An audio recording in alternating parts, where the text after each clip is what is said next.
Let's turn to our other big focus today, because those visuals that you just saw have dominated television screens across the national capital today, where farmers continue to be on a war path against the 3 new farm laws passed nearly 3 months back.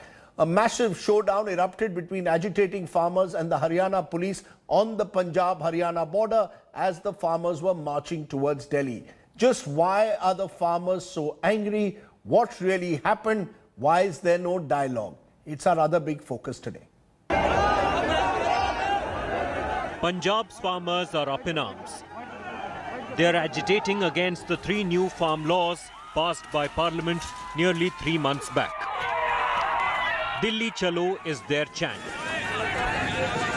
On the way, they faced tear gas, barricades and water cannons, and a mega face-off at sealed borders with the security forces. At the Shambhu border on Patiala-Ambala highway, farmers marching towards Delhi were blocked. They forced their way into Haryana, pelting stones, brandishing swords. In a bid to stop them from marching ahead, security forces fired tear gas and water cannons. These chaotic scenes were witnessed all across. सरकार ने योजना बनाई है कि किसानों को यहां पर रोका जाएगा और यहां पर बैरिकेडिंग नहीं की गई है। सिंपली पुलिस ने ट्रैफिक जो चल रहा था, चंडीगढ़ से दिल्ली की तरफ जा रहा था, उस ट्रैफिक को यहां पर रोक दिया है। और आप देख सकते हैं यहां पर वाहनों की लंबी कतार यहां पर लग गई है, ताकि ये वाहन यहां पर रुक जाएंगे तो आगे किसान ना बढ़ सके। तो पुलिस ने इन किसानों को रोकने के लिए आप ये देखिए किलोमीटर लंबा जाम यहां पर लगवा दिया है। Amid all this, commuters were the worst affected. Sonipat से आ रहे हैं, छोटे छोटे बच्चे हैं, साथ में परेशानी इतनी हो रही है, बहुत ज्यादा जाम लगा हुआ है। ये खेड़ा के इलाके रहने वाले, हम दिल्ली के रहने वाले हैं। 3 घंटे हो गए हैं, राई से आ रहे हैं। कोई बंदोबस्त किसी का कुछ नहीं है, ना पानी है, ना चाय है, ना कोई खाने के लिए चीज है। बच्चे बेचारे रो रहे हैं। ये जनता की देखभाल कर रही है हमारी सरकार। Agriculture Minister Narendra Singh Tomar reassured farmers, inviting them for fresh talks. चर्चा के माध्यम से ही रास्ते निकलते हैं। भारत सरकार चर्चा के लिए खुले मन से तैयार है। आंदोलन का रास्ता छोड़कर चर्चा के लिए सभी किसान यूनियन के लोग आएं। हम लोग जरूर उनसे बात करेंगे और उनका स्वागत करेंगे। Haryana Chief Minister Manohar Lal Khattar tweeted saying that he will leave politics if farmers are wronged. But the Congress blamed the BJP for the mess. Now, you can't stop a person going to your capital city where parliament is and expressing their views. Why are you stopping them? Anytime you want to, and there's an agitation, people have been allowed to go there and had it. But unko rokna is going against the constitutional spirit and the spirit of freedom of speech of this country. This I do not agree with. I think the Haryana government should have just allowed them to go, and Delhi government should give them space to go and sit down and make their point of view. The long march to Delhi was halted in Karnal, but the farmers have camped there, planning their next move. Bureau Report, India Today. Let's raise some big questions. Has the centre, the Modi government, done enough to allay farmers' fears? Should the government have opened a dialogue with farmers? Is the current farmer protest now squarely political? Just some of the questions we'll raise today. And in our face-off today, R.P. Singh, the BJP's National Secretary, and Yogendra Yadav, President Swaraj India, who was among those who was detained today as part of this agitation that he is a part of. Yogendra Yadav, let me come to you first. There are those who are saying that what we are seeing at the moment is purely a political agitation. It's a farmers' agitation limited to a few pockets of the country, particularly Punjab. It's not a national agitation. The farmers of Punjab may be angry, but not the country. It's now a political agitation directed against the Modi government. Rajdeep, first of all, I really don't think any political party, opposition political party, has the heft to actually create a farmers' movement of this kind. I have traveled through this movement. I've traveled in Haryana. I've traveled in Punjab. And the fact is, opposition parties, mainstream opposition parties like Congress and other big parties, they are completely absent. And frankly, if they had this kind of strength to mobilize farmers at this scale, they wouldn't be sitting where they are sitting in Lok Sabha today. So let's forget about them. I think what we've witnessed today has nailed 2 or 3 lies. The first lie is that this is something which was done in farmers' interest. Now you have lakhs of farmers out there on the street saying this cannot possibly be in our interest, unless all of them are idiots and certified lunatics. Something is clearly wrong. I think after today, we must not debate that. No, but why only Second, Punjab? Why is it very Punjab-centric? Why are majority of these farmers who are agitating from Punjab? Is it because that is where the greatest fear is, that the administrative price mechanism, if it is dismantled, that's where those farmers will be most affected? That's the second point I was coming to, Rajdeep. I think today has also given a lie to the fact that it's only Punjab. There is no doubt that farmers of Punjab are in vanguard, and I, on behalf of all the farmers of this country, salute them. They have shown the way. They have led the way.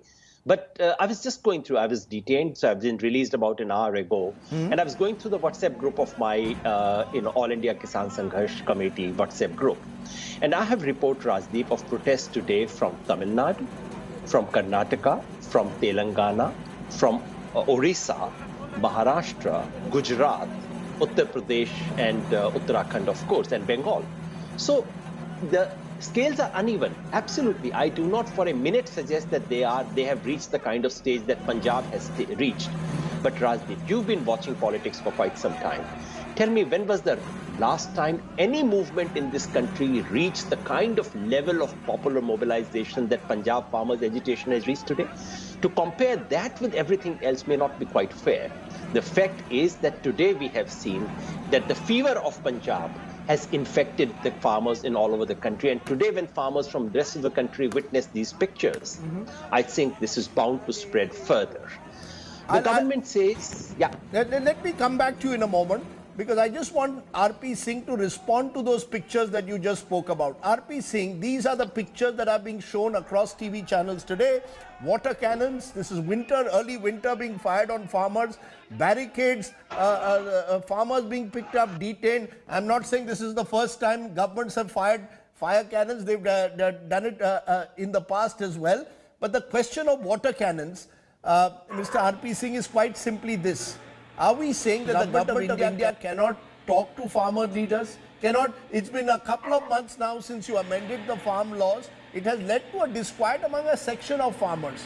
It's not necessarily all India, but surely any good government would talk to its farmers, be compassionate towards them, rather than spray them with water cannons? Rajdeep, before I start coming to the issue which is the water cannon, the fire cannon, you use the word fire cannon. I don't know where did the fire cannon came from. I remember a fire cannon last time was used on Namdari 6 during British time, not thereafter, when almost 62 Namdaris were killed. But that's point aside. Coming to the issue, Rajiv, are you for farmers or are you against farmers? Do you want farmers to progress or not? Do you want farmers to have a better life or not? Or do you still want farmers to still stay in those 60s and 70s and 80s where they have been exploited, or for example, till a few years back where they have been exploited by a certain section of people for their personal objective? No, so what stops the government? What stops the government? No, what? If you believe that the farm laws are for the benefit of the farmers, why not just involve the farmers in a dialogue, in a conversation? You don't target them with water cannons. Surely there are other ways you can deal with this. Rajiv, there is no harm when people protest. Captain Amrinder Singh recently came at Rajghat, did his protest and went back. There's no harm. I mean, individual can come and do a protest and go back. There's a corona time. There's a COVID time. We can't allow people to come here in numbers and then Delhi city is already facing a lot of problems. We have been doing a lot of programs on what is happening in Delhi city. So we can't afford that to happen in Delhi. But coming back to the farmers, just stick to the position. And then those water cannon and all those tear gas is very routine. I've done protests in winters where we have been showered with water by the. Where is the government's willingness to have a dialogue? Where is the government's willingness to have a dialogue with farmers? You're not answering my question. Why is the government reluctant to have a dialogue with farmer bodies? Are you aware that farmers were invited on 21st? They didn't turn up. Again, they have been invited on 3rd, after another week's time of 6 days time. They were invited again. They were called earlier also. There was a dialogue which happened earlier. We didn't succeed. They were invited again. They said we'll discuss and come back. And that meeting didn't happen. Now the meeting is happening on 3rd. But let's be clear, Rajiv. This is all political. They have been motivated, they have been misfed, they have been misled by the state government of Punjab for their political objective. Let me be very blatant. By the state government of Punjab because of political objective. Whereas Captain Amrinder Singh, when he took the gutka in his hand and said, "मैं 90,000 रुपए, 90,000 करोड़ रुपए का किसान कर्ज माफ कराऊंगा." And I remember those words. Whenever I get help, Okay, no, 1 minute, sir. 1 minute. Let Yogendra Yadav respond to that. Yogendra Yadav, the Punjab government itself has removed the state from the ambit of the central farm legislations. Despite that, we find Punjab farmers angry. According to RP Singh, the government of India is more than willing to have a dialogue with the farmer groups. Are the farmer groups willing to have an agitation? That is what leads some to believe that this is purely directed against the government of Narendra Modi. This is not about farmer issue. This is about politics, especially in Punjab, which goes to elections just over a year from now. It's not against Narendra Modi. It's basically for elections in Punjab. Okay. Unusual and very sad to hear a senior leader saying water cannons are routine. In a democracy, to say water cannons are routine, this is very sad expression coming on a Constitution Day. This is a violation of your freedom of expression, of your freedom to participate in any agitation, and it is a violation of federal principle. I think we must not forget. What does Haryana have to do with it? Haryana is simply a passage. Tomorrow, can Rajasthan government decide that farmers of Gujarat cannot come to Delhi? This is just not done. But anyway, I'll focus on the real issues that you have asked.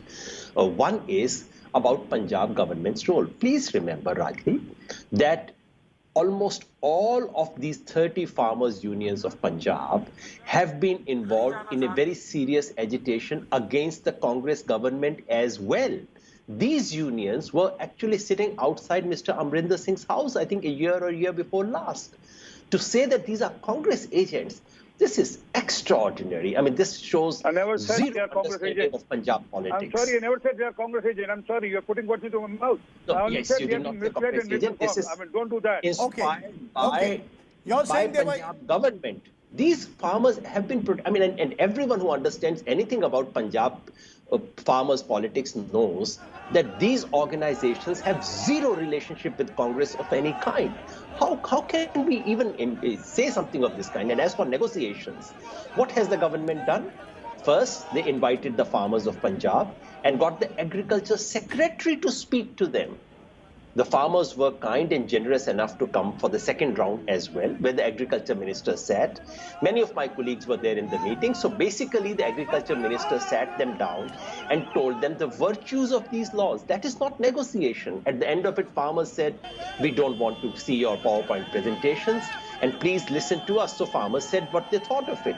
There is not even a beginning of negotiation, Rajdeep. Negotiation begins when the government says, okay, we are willing to reconsider these laws. That I would count as the day when negotiations start. But that then means, if the farmers insist that we will not accept anything but an amendment to the laws, and the government of India on its part is saying that, look, let's talk across, why not at least start a conversation? Yogendra Yadav, surely a conversation can start. Listen to what the government has to say, and the government must listen to farmers' bodies. My point is, you're right, on Constitution Day, to see farmers being targeted with water cannons is not the kind of images we want to see. Rajdeep, my colleagues from Punjab have come not once, they have come twice. They have heard very patiently. They have heard speeches given by ministers. They have seen PowerPoint presentations, and they have simply said, look, you don't even begin to understand our position. The sheer arrogance of the government, the manner in which Mr. Singh was saying, are you for the farmers or not? Surely all the farmers' organizations are not lunatics or idiots. Will Mr. Singh please name, right now on this show, Mr. Singh, please name one farmers' organization in this country which supports these three laws, any organization that has some mass base among farmers. And let me remind you that even RSS organization, Bharatiya Kisan Sangh, has refused to support these laws. Why don't you name one organization on Rajdeep's show? RP Singh, you want to name which organization, which farmer group supports the government? Thank you, Rajiv. Mr. Yadav hails from Haryana. He says that I'm a Haryanvi and he has worked in Haryana and tried to put the selection. Which Kisan Union in Haryana is supporting the legislation? Tell me that one. And why the same legislation is not in Haryana today? Because government is able to convey the message in the right perspective. In Punjab, because Captain Amrinder Singh is looking forward for election, which is there after a year, and for that, I'm saying why he has not brought a bill on the waiver of 90,000 rupees? Why can't he do that? He will not do that. And also, let me read out from the Congress manifesto. It clearly says that repeal the APMC Act and make trade in agriculture produce including export and interstate trade. Free from all the states. This not mean this Congress manifesto. Yogendra Yadav is not from the Congress party. Nobody is making. This is not about Congress, BJP. Let's be honest. At the end of the day, this is not Congress, BJP. You need to convince the farmers and the farmers' unions that these laws that you have brought in are in their interest. That clearly still hasn't happened, and I hope that in the weeks ahead, the government makes a sincere, serious effort to convince the farmer unions about where their interests lie. For now, these images on Constitution Day do little credit, I would say, to our constitutional democracy. The last thing we want to see is water cannons on our farmers. Yogendra Yadav, RP Singh, thank you very much for joining me on my Face Off this evening. Hi everyone, Preeti Chaudhary here. Hope you like this video. For latest news and analysis, like and subscribe to the India Today YouTube channel. And don't forget to press the bell icon to stay updated. Thank you for watching.